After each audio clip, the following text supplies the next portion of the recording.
हे दोस्तों, एक बार मैं फिर से लेकर के आ गया हूँ न्यू इंटरेस्टिंग स्टोरी विक्रम और बेताल की। तीन तरुण ब्राह्मणों की कथा। इस बार बेताल ने सुनाई अनोखी कथा विक्रमादित्य को। तीन ब्राह्मणों की प्रिया जो मृत्यु के बाद जीवित हो गई। सवाल यह था कि उन तीनों में से उसका सच्चा पति कौन था। रात के घनघोर अंधकार में महाराज विक्रमादित्य फिर से उसी शीशपा वृक्ष के नीचे पहुंचे। ठंडी चिता की धुंधली रोशनी में उन्होंने उस सब को देखा जो जमीन पर पड़ा हुआ था, जैसे कि उसमें अभी भी कोई हल्की सी जान बाकी हो। अपने कंधों पर सबको उठाते हुए उन्होंने चुपचाप अपने कदम बढ़ा दिए और तभी सौ से आवाज आई, राजन, तुमने तो मानो कठिनाइयों से नाता जोड़ लिया है। हर बार यहाँ आते हो, मुझे अपने कंधों पर उठा ले जाते हो। पर चलो राजन, तुम्हारे मनोरंजन के लिए एक कहानी और सुनाता हूँ। सुनो मेरी कथा। यमुना के किनारे एक पवित्र स्थल था जिसे ब्रह्म स्थल कहते थे। वहाँ अग्निस्वामी नामक एक ब्राह्मण अपने परिवार के साथ रहते थे। वे वेदों के गहरे ज्ञाता थे और उनकी एक सुंदर कन्या थी जिसका नाम मंद्रावती था।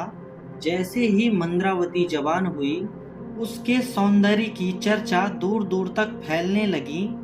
एक दिन तीन तेजस्वी कानकुब्ज ब्राह्मण युवक वहां आए जो सभी गुणों में समान और गुणवान थे। उन तीनों को मंद्रावती से प्रेम हो गया और सभी ने अग्निस्वामी से उसकी याचना की। लेकिन अग्निस्वामी इस असमंजस में थे कि किसे कन्या दें।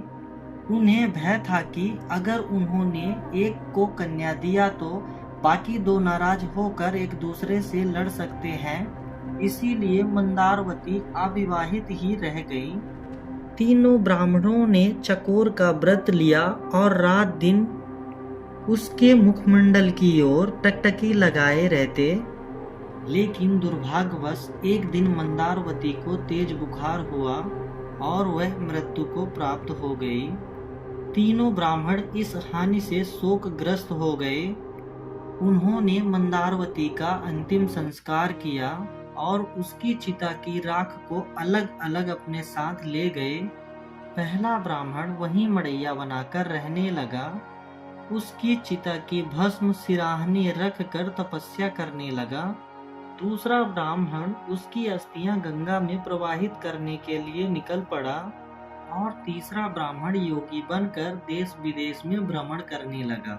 लेकिन तीसरा ब्राह्मण योगी बनकर भटकते हुए एक गांव में पहुंचा। वहां उसने एक ब्राह्मण के घर में आश्रय लिया।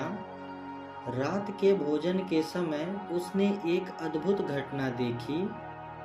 घर का एक नन्हा बालक अचानक जोर से रोने लगा।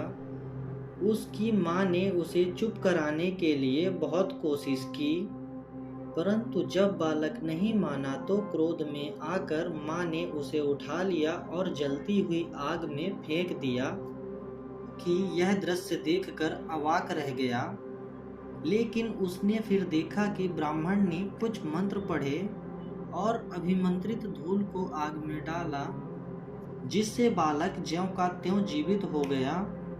योगी ने मंत्र की शक्ति को समझा और उस रात जब सब सो गए, उसने उस पुस्तक को चुपके से उठा लिया जिसमें यह मंत्र लिखा था।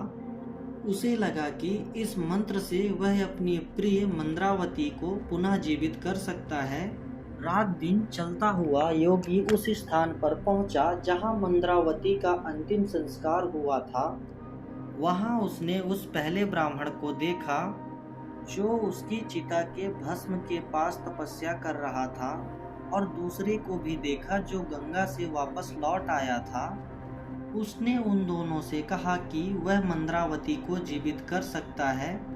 दोनों ने तीसरे योगी को अनुमति दे दी। योगी ने मंत्र पढ़कर मंद्रावती की भस्म में अभिमंत्रित धूल डाली। देखते ही देखते मंद्रावती चिता से बाहर जीवित होकर प्रकट हो गई। उसके शरीर की कांति पहले से भी अधिक तेजस्वी हो गई थी। उसे इस रूप में देखकर तीनों ब्राह्मण उसे पाने के लिए झगड़ने लगे। बेताल ने विक्रमादित्य से पूछा, अब बताओ राजन, न्याय किसे मिलना चाहिए, इंद्रावती किसकी होगी। तब राजा विक्रमादित्य ने बोला, हे बेताल, जिस योगी ने मंत्रों के बल उसे पुनः जीवित किया है वह उसका पिता समान हुआ, जिसने उसकी अस्थियां गंगा में प्रवाहित किया है वह उसका पुत्र समान हुआ, और जिसने उसकी भस्म के पास तपस्या की वही उसका पति होने का अधिकार रखता है। तब बेताल बोला, ठीक कहा राजन, परंतु अपने मौन को तोड़ने का परिणाम तुम्हें भुगतना ही पड़ेगा। अब मैं जा रहा हूँ अपने स्थान पर। लेकिन राजा विक्रमादित्य ने अपने वचन को निभाने का संकल्प किया। एक सच्चे वीर की भांति वह फिर से बेताल को पकड़ने के लिए उस वृक्ष की ओर चल पड़े।